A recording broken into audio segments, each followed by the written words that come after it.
네, 오늘은 레위기 14장을 좀 깊이 들여다볼까 합니다. 이 장이 크게 두 가지 정결 규례를 다루고 있죠. 맞습니다. 하나는 그 차라하트라고 불리는 일종의 피부 질환에서 회복된 사람에 대한 거고요. 다른 하나는 좀 특이하게 집에 생기는 문제에 대한 규례예요. 아, 집 문제요? 그냥 뭐 곰팡이 같은 건가요? 네, 뭐 현대적으로 보면 곰팡이나 어떤 변색 같은 걸 수 있는데 당시에는 이걸 다 차라하트의 범주로 보고 심각하게 다뤘어요. 이게 단순히 위생 문제를 넘어서 그 공동체의 어떤 거룩함, 또 질서 유지와 관련된 아주 구체적인 지침들이었던 거죠. 그렇군요. 그럼 먼저 그 병에서 나은 사람 이야기부터 시작해 볼까요? 제사장이 진영 밖으로 직접 나가는 것부터 시작하던데요. 네, 그렇죠. 공동체에서 격리되어 있던 사람이니까 제사장이 직접 가서 정말 나았는지 확인하는 겁니다. 완치가 확인되어야 그 다음 절차가 진행돼요. 그 다음이 좀 뭐랄까 인상적이더라고요. 준비물이 많던데요. 아, 네. 살아있는 정결한 새 2마리, 그리고 백향목, 홍색실, 우슬초, 이걸 가져오라고 하죠. 그걸로 뭘 하는 건가요? 일단 새 1마리는 흐르는 물 위, 질그릇 안에서 잡아요. 그리고 그 피를 백향목, 우슬초, 홍색실, 그리고 아직 살아있는 다른 새에게 묻힙니다. 살아있는 새에게 피를 묻혀서? 네, 그걸로 정결해질 사람에게 7번 뿌리고요. 그 살아있는 새는 들판에 놓아줍니다. 날려보내는 거죠. 와, 뭔가 상징적인 의미가 클 것 같아요. 죽음에서 생명으로 뭐 그런 건가요? 정확합니다. 보통 그렇게 해석해요. 부정함에서 정결함으로, 또 속박에서 자유로 나아가는 것을 보여주는 거죠. 7번 뿌리는 건 완전한 정결을 뜻하고요. 그 후에도 절차가 덜 있죠? 옷 빨고, 털 밀고, 목욕하고. 네, 그냥 털이 아니라 머리털, 수염, 눈썹까지 온몸의 털을 다 밀라고 해요. 그리고 목욕하고. 이게 첫 번째 정결 과정이고요. 잠깐만요. 눈썹까지요? 와, 정말 철저하네요. 그렇죠. 그러고 나서도 바로 공동체 안으로 들어가는 게 아니라 자기 장막 밖에 7일을 머물러야 합니다. 아, 7일 동안 또 기다려야 하는군요. 네, 그리고 7째 날에 다시 한번 모든 털을 밀고 옷을 빨고 몸을 씻어요. 그래야 이제 완전히 정결해진 걸로 간주됩니다. 그리고 드디어 8째 날. 이때는 성소에서 제사를 드리는 거죠? 맞습니다. 아주 중요한 날이죠. 3가지 제사를 드려요. 속건제, 속죄제, 그리고 번제. 속건제는 배상, 속죄자는 죄 씻음, 번제는 헌신. 뭐 이런 의미로 이해하면 될까요? 네, 그런 의미들이 담겨 있습니다. 특히 그 속건제물의 피와 기름을 사용하는 의식이 독특해요. 아, 그거요? 오른쪽 귓불이랑 엄지손가락, 엄지발가락에 바르는 거요? 네, 그게 참 의미심장하죠. 듣는 것, 귀, 행하는 것, 손, 걷는 것, 발. 그러니까 삶의 모든 영역이 온전히 회복되고 하나님께 다시 거룩하게 구별되었다는 걸 보여주는 상징적인 행위인 겁니다. 정말 깊은 의미가 있네요. 듣고 보니. 아, 그리고 또 인상 깊었던 게 가난한 사람들에 대한 배려였어요. 네, 맞아요.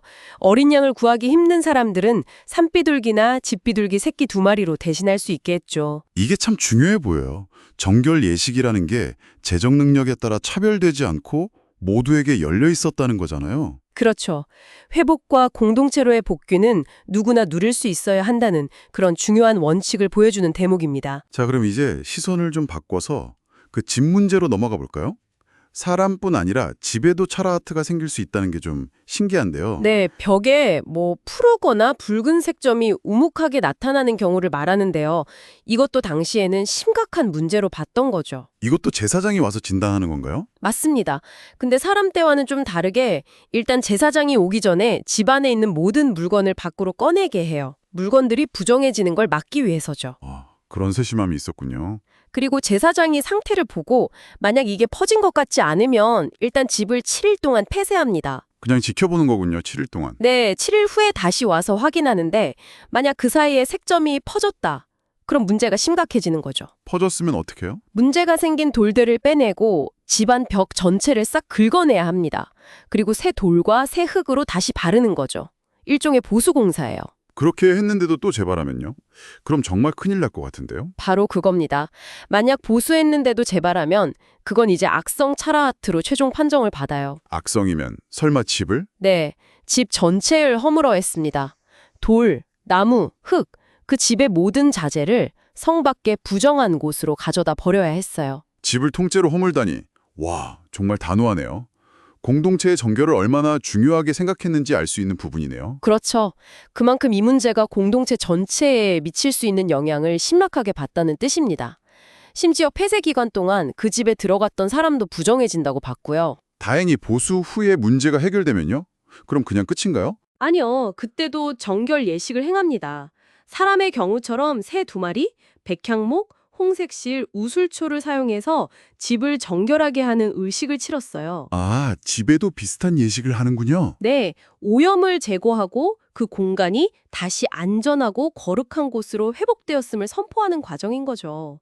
이렇게 레위기 14장은 사람의 질병뿐 아니라 우리가 사는 공간의 문제까지도 정결 규례 안에서 다루고 있다는 게 특징입니다. 네, 오늘 레위기 14장을 쭉 살펴보니 정결과 부정, 그리고 회복과 공동체로의 복귀라는 주제가 정말 구체적으로 다뤄지고 있다는 걸 느낍니다.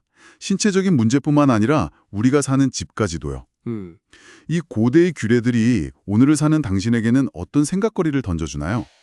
뭐랄까, 물론 이건 아주 오래전 특정 문화 속의 균례들이죠. 하지만 그 안에 담긴 고민은 여전히 유효하다고 생각해요.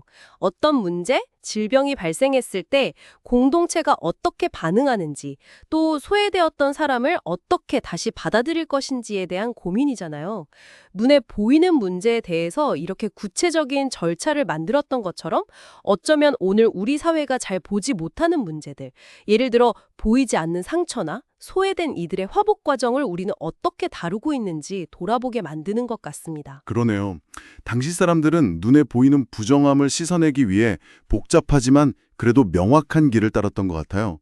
그렇다면 오늘날 우리 눈에는 잘 보이지 않는 뭐랄까 사회적인 오염이나 관계 속의 균열, 마음의 상처 같은 것들은 어떤 모습일까요?